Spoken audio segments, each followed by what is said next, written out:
Hey, welcome to Vance Tried It. Today, we're going to be making some cheddar and sausage balls. And so we have our handy dandy little blender out here. And what we're going to do is we're going to start off with about 2 cups of Bisquick. This is a little bit more than 2 cups just because it's everything I had left in the box. But that's going to be fine. You can go a little bit over, but if you go over too much, well, I'll talk about extra Bisquick a little bit later. But anyway, we have the 2 cups of Bisquick right in here. And then what we have here is 1 8-ounce package of cream cheese. And so what you want to do is you want to make sure that this is softened, that it's at room temperature. So set it out in advance and let it get soft so that it will incorporate well in here all together. And then we're going to have this 1 package of, this is Jimmy Dean hot sausage, but whatever breakfast sausage you are fond of. And this also I set out just to make sure it was a little bit softened up. So just going to make it easier to all blend together if this is also kind of at room temperature. Okay, now to this I'm going to add 1 tablespoon of chicken bouillon and 1 tablespoon of Nashville hot sauce.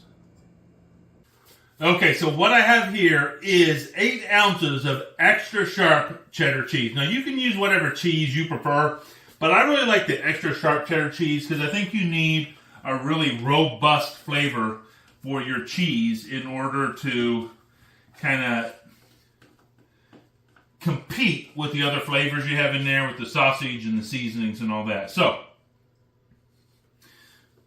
put our cheese in there. Now we're going to take what's called the flat beater and put that on here.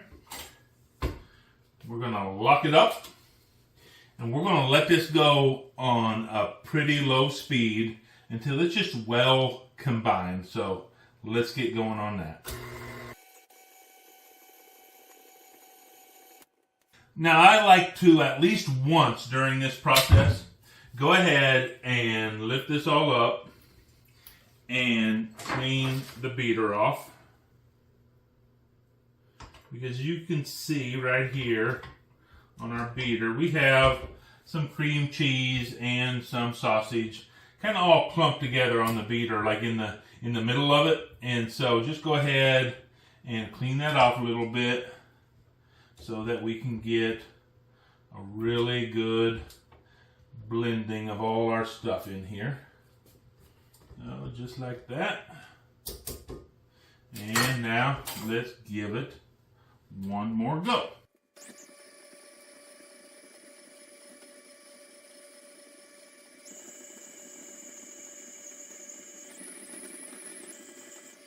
All right, so you might ask yourself, how do I know when it is fully combined? And that's easy. Just keep an eye down there on the bottom of your bowl, and when you don't see any more of the Bisquick, the dry powder that is down there on the bottom being swirled around, when that's all incorporated in here, that's when you're pretty much done. So that's where we are.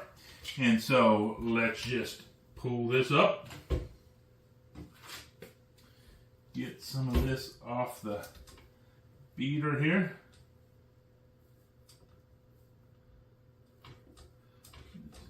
Like this. There we go. Now look, you could do this by hand, but it is definitely going to take you longer. And so this is just a quick way, but if you, for some reason, do not have a good mixer, then you can do it by hand. So don't let that keep you from trying this. It will be worth it, I think, even if you're doing it by hand. So, I'm going to take this off. Get all this goodness off. Like that. Now, let me wash my hands up real quick.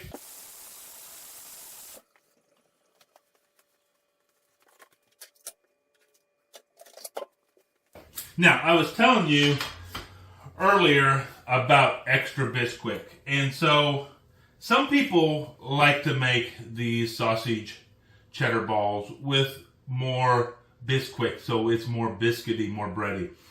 And if you want to do that, you can add more Bisquick. But here's the thing. If you're going to add more Bisquick, for every cup of Bisquick you add into that, you need to add about 1/3 of a cup of milk, just so you can make sure that it stays the right consistency. So that is certainly an option. If that's what you would like to do, then go for it. These are yours. You make them how you want.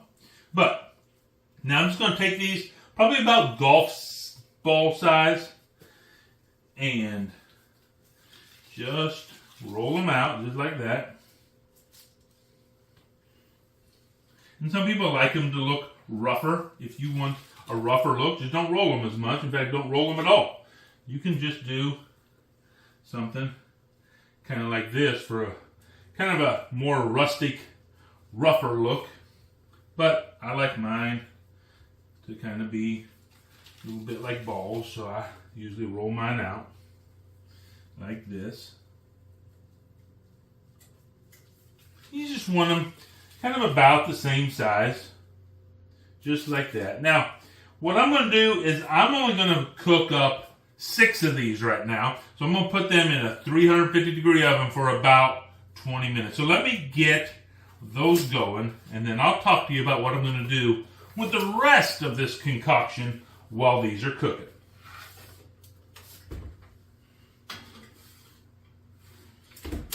All right, got those in the oven. We're going to let those cook for 20-25 minutes. Now, what am I going to do with the rest of this?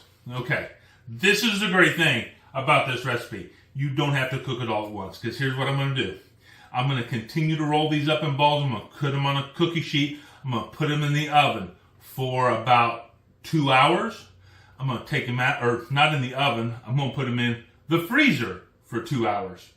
And then I'm going to take them, put them into plastic bags, put them back in the freezer. And now, anytime I want some of these, I can just pull some out of the freezer, put them on a cooking sheet, and cook them in a 350-degree oven. And it's still only going to take about 20-25 minutes. It doesn't really add that much extra time, even though they're frozen, because that's just how the distribution of heat works. And so it might take maybe 2-3 more minutes longer, but not that much longer. So I can cook them straight from frozen to in the oven, and they will still be delicious. And now I can have this handy-dandy snack ready to go in a lickety-split.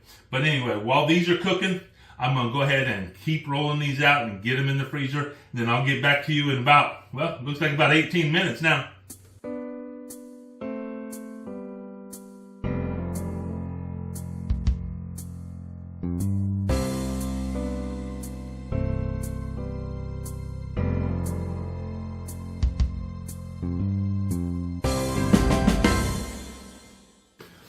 Okay, so these cooked for right at 21 minutes, and I went ahead and used my instant read thermometer. So if you're ever worried about if something's fully cooked enough, just get yourself one of these instant read thermometers. In fact, I'm going to leave a link down in the description where you can go to my Amazon affiliate store and pick yourself up one of these. And so, also, while you're down there, would you please go ahead and like and leave a comment and subscribe to this channel. Tell me, what is your favorite appetizer? Now, for me, I really like these sausage cheese balls, but my all-time favorite is the jalapeno popper.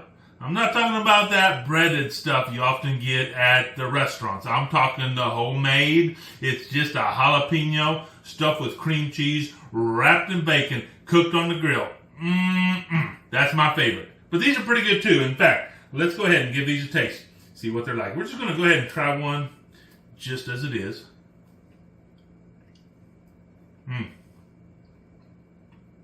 So that's really good. You have that sausage flavor coming out. Definitely don't leave out the bouillon. You can use chicken bouillon, beef bouillon. That's just going to really kick up the flavor. But here's how I like these. I like these dipped in just a little bit of mustard.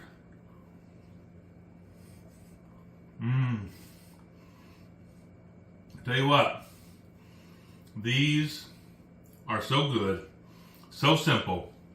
And like I said, the best part is you make a batch of them up, put something in the freezer, put them in a bag, and you can just, whenever you want, a really quick snack. 20 minutes in the oven, boom, you got yourself some of these sausage cheese balls.